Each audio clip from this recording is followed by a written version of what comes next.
Hello and welcome to Malachi's Message, Toxic Mold Sucks expert episodes, co-hosted by the co-founders of Malachi's Message, Elizabeth Kripe and Emily Rochelle. Here they will use the platform to interview those who are experts in the industry, hoping to give you the tools and resources that you need to be successful in your healing process.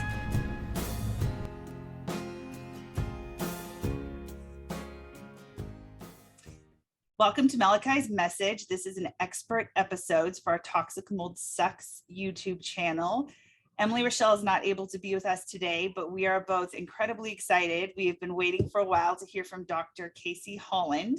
She graduated from Montana State University with her Bachelor's of Science in Cell Biology and Neuroscience with an emphasis on biomedical sciences.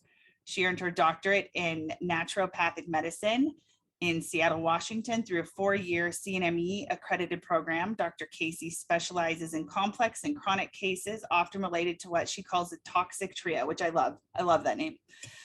Epstein-Barr virus, Lyme, and mold. Dr. Kasey is dedicated to giving her patients with chronic illness answers. We are so excited. Dr. Kasey, thank you so much for coming on today with us. Thank you for having me. I'm looking forward to it. So how did you get into kind of this avenue with your trio there as opposed to mainstream medicine? What was your journey to get to this point? Yeah, I grew up with naturopathic medicine. Actually, my mom, when she wanted to have children, was told that she would never be able to have children and had severe hormone problems. And she went to a naturopathic doctor, and a couple months later, she was pregnant with me. So that doctor was in Oregon, where my family had originally resided, and he was a big part of kind of naturopathic medicine. So just right from the beginning, we always, growing up, had a naturopathic doctor. And then I actually was a really sick kiddo. And looking back, I'm pretty sure that there were times where mold was a component of that. And so I didn't really realize mold as a component until I got really sick. But I benefited from naturopathic medicine and saw how radically it changed my life and my family's life. And I shadowed and precepted with a doctor when I was in high school, and just always wanted to do it. So I always tell people that I didn't really have a choice in the matter. It was just always kind of there. And then fast forward to that, there's just been multiple times in my life where I've been sick, and I thought it, I finally thought it was, it's Epstein-Barr virus, but it was like, but why, is it just stress or is it something else? And then I started to put together that it was mold, but that didn't happen until I lived in a very, very, very moldy building, and my health completely crashed. So then after that is when I really started specializing in mold and EBV and Lyme, and calling that the toxic trio. So unfortunately, some of it was just my own personal experience, but a lot of times that's when you can help people the best, is when you understand what somebody is going through. Definitely. Yeah, I think it might be hard, especially with mold, for people to try and help someone if they haven't experienced it, or at least known someone that's gone through it, to see the devastation like firsthand. Yeah, absolutely. I mean, until you experience mold, it's just kind of intuitively you feel like, oh, well, mold couldn't do that. Like it can't be that bad. And then you're like, yes, it can. Yes, it can. So we have had a lot of people just very directly ask us, what is mold illness?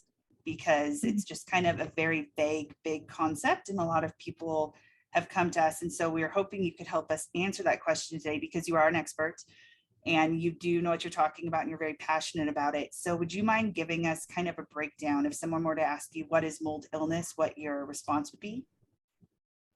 Yeah, so I mean, in conventional medicine, the main way that mold is acknowledged as a problem is if it's an allergy.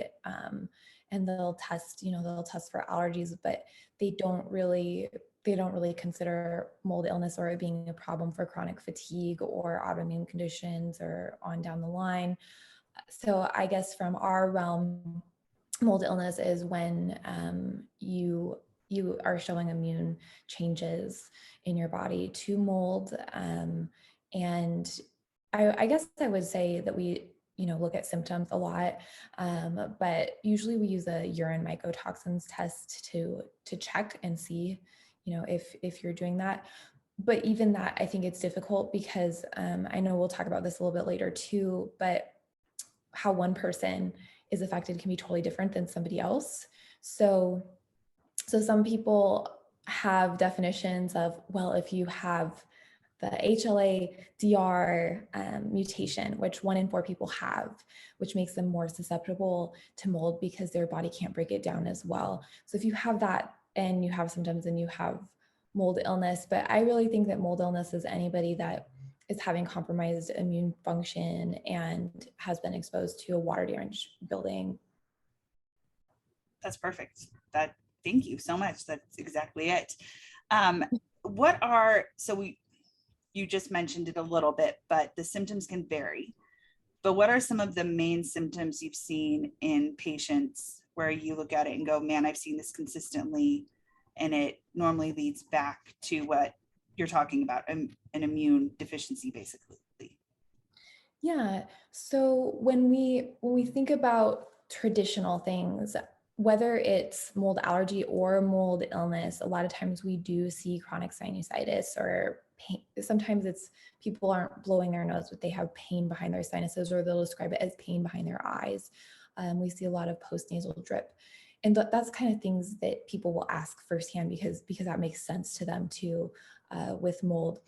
And that is kind of the traditional first clues. What I see a lot of is increased anxiety because your body's cytokines are really elevated. Other kind of like, I call them like the wild symptoms of mold that you're just like, how are all these symptoms related? But with the anxiety, you might have red eyes. So mold exposure can cause blood vessel fragility. And so we'll see where your eyes are red because those blood vessels are really small. And so they can get damaged more easily. And increased urination frequency. Anytime somebody is like, I wake up all the time because I have to urinate, I'm like, okay, we have to test for mold. Because is what happens is mold really affects your pituitary, which lies right back here in your brain, and it signals all your hormones, your thyroid, so we can see problems with hormones and thyroid as well. But it also talks to your kidneys and releases antidiuretic hormone, which is what regulates how your kidneys are filtering. So that gets thrown off. And so you not only are you feeling like you have to go to the bathroom all the time, but your minerals are depleted.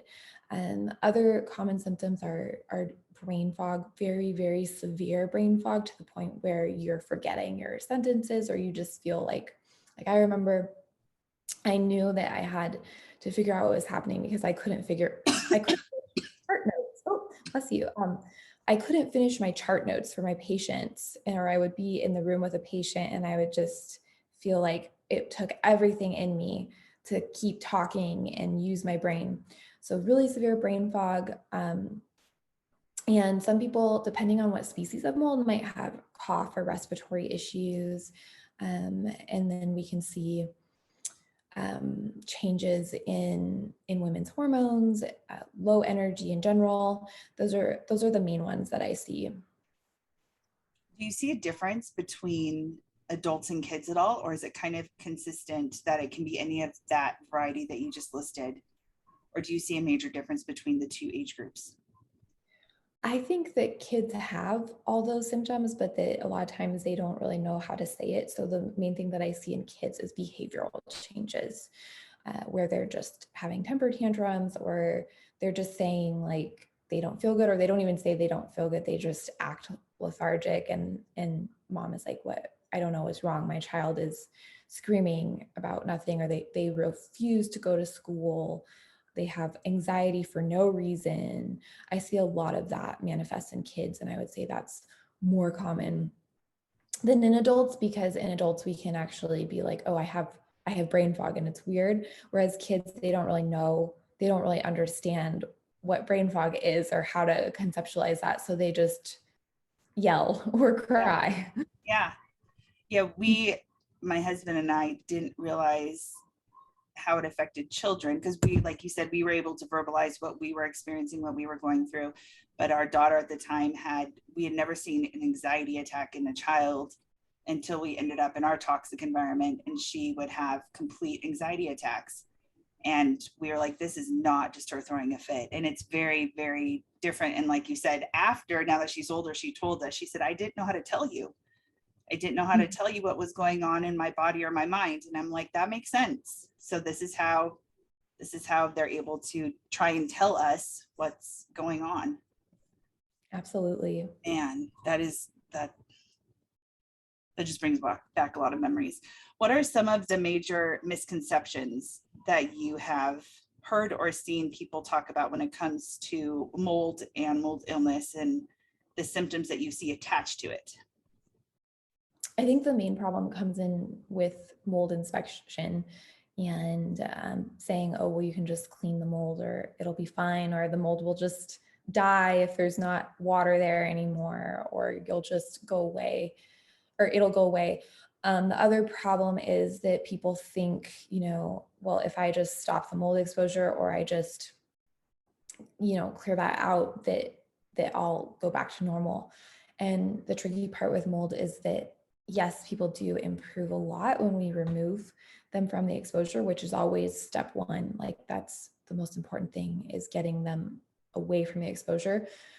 But it can cause long-term immune changes where we see mast cell activation syndrome and different things happening, and just detoxing or just getting rid of the mold isn't always getting people back to 100%. So I guess the mold causes a lot of oxidative stress on the body. Oxidative stress is anything that the body has to clean up that creates reactive oxygen species, and mold just dumps that in there. And so I think a lot of people think, okay, there's mold, but they're going to be sick for, a month or whatever. They'll do the detox and they'll be fine. And that's not how it works. It really takes time to address individual systems that were affected the most and repair them and get people back to where they want to be. And along with that is just testing for mold. It's really difficult to find mold inspectors that really understand how it impacts health. There's a lot of testing where if they don't see water damage, they don't see a leak, then they just say, oh, you're fine. They won't even test. So when somebody's having symptoms and then their mold inspector says that everything's okay, it can be very, very difficult to navigate. And so I just encourage people to really listen to their intuition. And if they think that their home is contributing to their health, that they have to listen to that. And we have to do a really thorough job to figure out what it is that's causing it, because mold is so resilient. I mean, the more I learn about it, the more I'm just like, oh my gosh, like, how do we get away from it? And it can really grow on so many different types of material. And so don't second guess yourself just because the first mold inspector didn't find anything. So what would you tell people to do in that case then? To be thorough, would you suggest doing your own research, hiring a different inspector, making sure they're a licensed inspector? What would you tell somebody that's in that spot? Because man, I mean, even on social media and all of the platforms, right? Like every day there are hundreds of people that are saying that, hey, we had an inspector come in and I swear there's mold in my house, we're all sick, but they told me there wasn't mold, and they just seem really defeated. What would you tell them as their next steps? Yeah, so there's a couple different tests that you can do at home yourself. The first one is the ERMI test. Another one that's similar is the EMA test. And these, you collect like dust from your home and send it in, which it's a lot more accurate than an air sample. So you can kind of do that and just get a gauge, because if that shows positive, then you know what's there, you know what species are there, etc. However, sometimes that won't always show up. So it's not a get out of jail free card if it's negative, but it's super helpful if it is positive. So you can kind of do that. Then if that is positive, or if it's negative, but you're like, I know there's something here, then a licensed mold inspector. I usually reference Brian Carr with Mold Finders, or some of those other people that have just dedicated their lives to helping people uncover mold and really understand the implications of health, and kind of looking at, I tell people, like, check out their resources, because they're going to help you figure out if your mold inspector is up to par. And also just talking to the mold inspector first, like, don't just have them come out, like, call them, ask them their process, and make sure that they know what they're doing, and ask them if they're familiar with mold illness, ask them if they're familiar with remediation for mold illness, ask them if they know what an ERMI test is, things like that.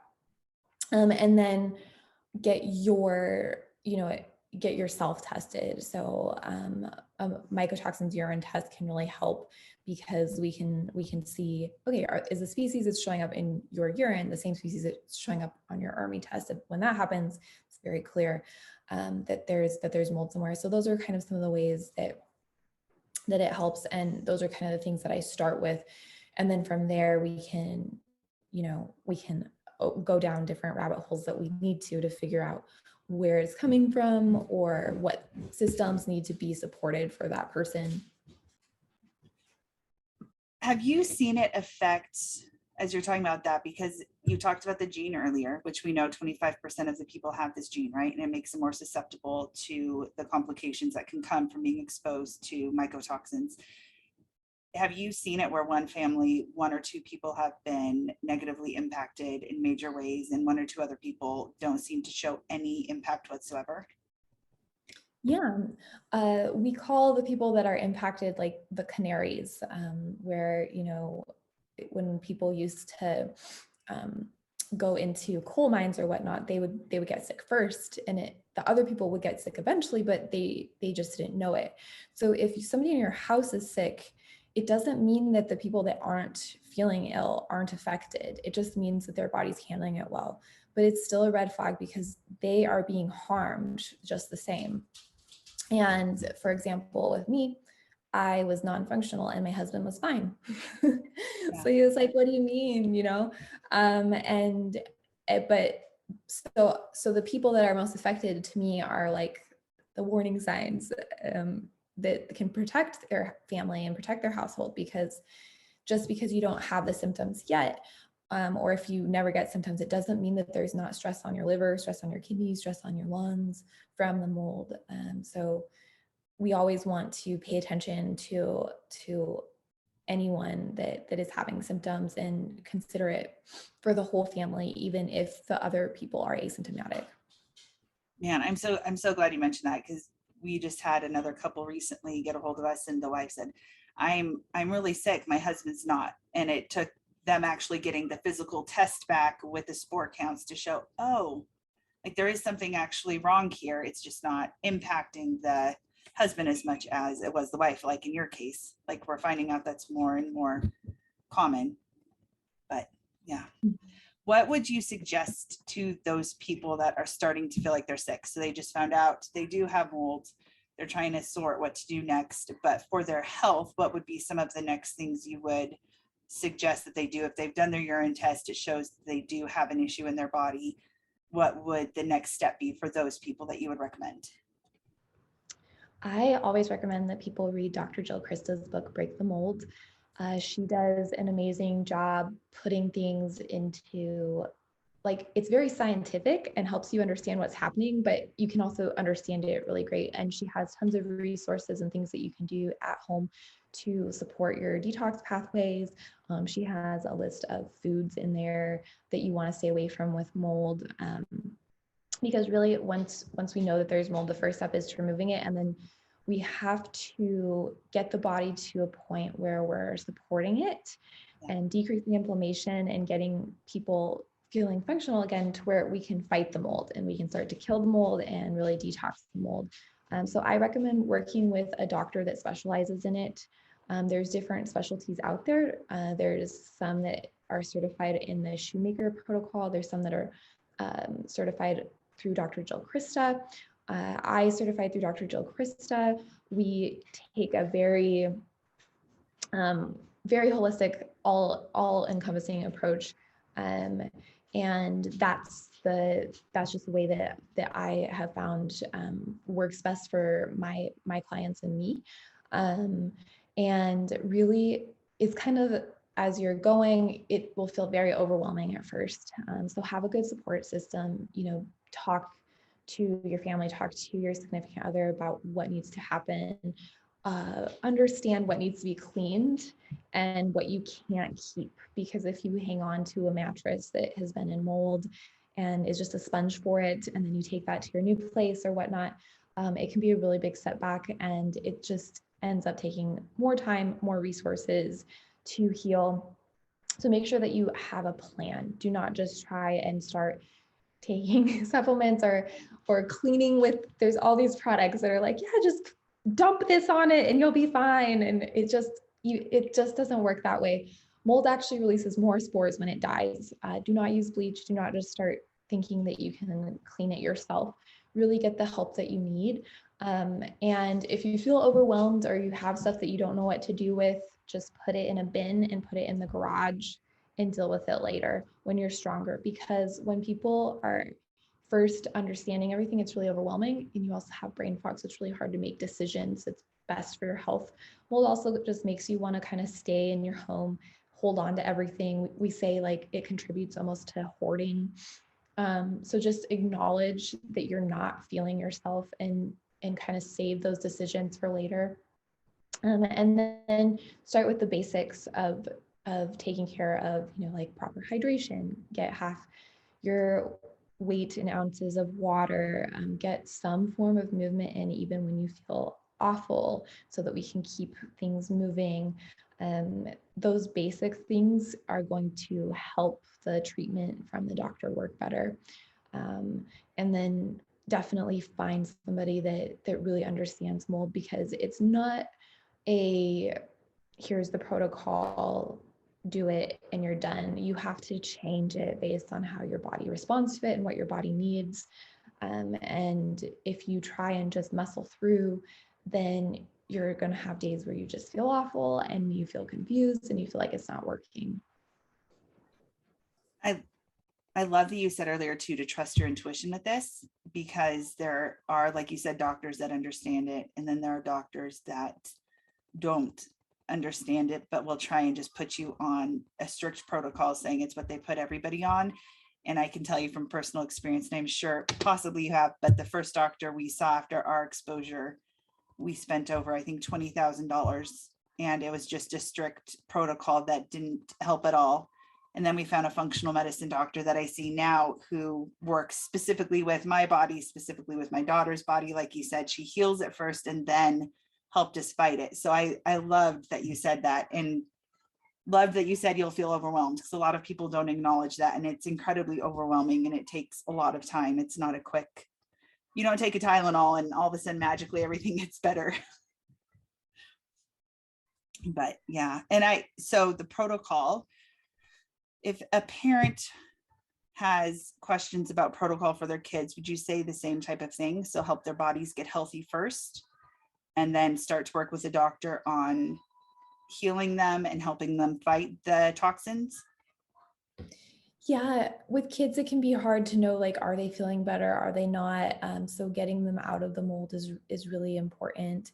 And having, less is more with children. So taking time with the doctor to really map out what supplements they will take. Like, tell your doctor if your kid is not going to do capsules and has to be on liquid, things like that, because the biggest thing moving forward is going to be consistency and something that's sustainable. So we have to make sure that the protocol, that the kids can actually do it. Maybe there's something that tastes terrible and they're not going to take it. So we have to make sure that they're going to do it and be able to do it daily, because if we're inconsistent with mold, it will just be really difficult to get through. Is there, actually, first I want to ask, do you see patients, because I've seen it on your website, but do you see patients from around the US if somebody wanted to contact you for a consult? Or are you specifically licensed to see patients in certain states right now? I'm licensed in Alaska, California, and Montana. And then if people want to, use me as like a consult for mold, they can, but they have to have like their doctor that is on board that's prescribing, because I can't prescribe or diagnose or treat in states outside of that. Okay, so Alaska, California, Montana, and outside of that, consultations. And we will attach your website to this video, but would you mind telling people where they can go to find out more about you and contacting you? Yeah, you can go to my website at drkaseyholland.com. And the best way, well, I guess where I am most active is actually on social media, on Instagram at Dr. Kasey Holland. And then the website does have a really good blog post called "Is Mold Making You Sick?" And it takes you to Dr. Jill Krista's questionnaire to like go through your symptoms and score them. And then it will give you options for like the ERMI and other things to get started. So that's been pretty helpful to people. Yeah, the blog is very helpful. If you haven't checked it out yet, you should check it out. It has a lot of really good information in it. What would be, finally, I guess, what would be the one thing you would tell people if they were starting to go through their mold process? I think I would tell them to have grit and to listen to their body and to not underestimate mold, and just kind of process it emotionally. Mold is hard because it's in your home. And so it's almost like you don't want to tell people like, oh, my home is moldy, or it's almost like you feel embarrassed kind of. And it doesn't need to be that way, because it's really common. So it's not your fault, or that you didn't clean well enough, or have anything to do with that. And you're not weak because you're having symptoms from it. So really just stay grounded, and don't underestimate it, and don't put it off, or don't toughen it out. Really face it head on. Perfect. Thank you so much, Dr. Kasey. We just appreciate your words of wisdom today. You are welcome. Thank you for having me.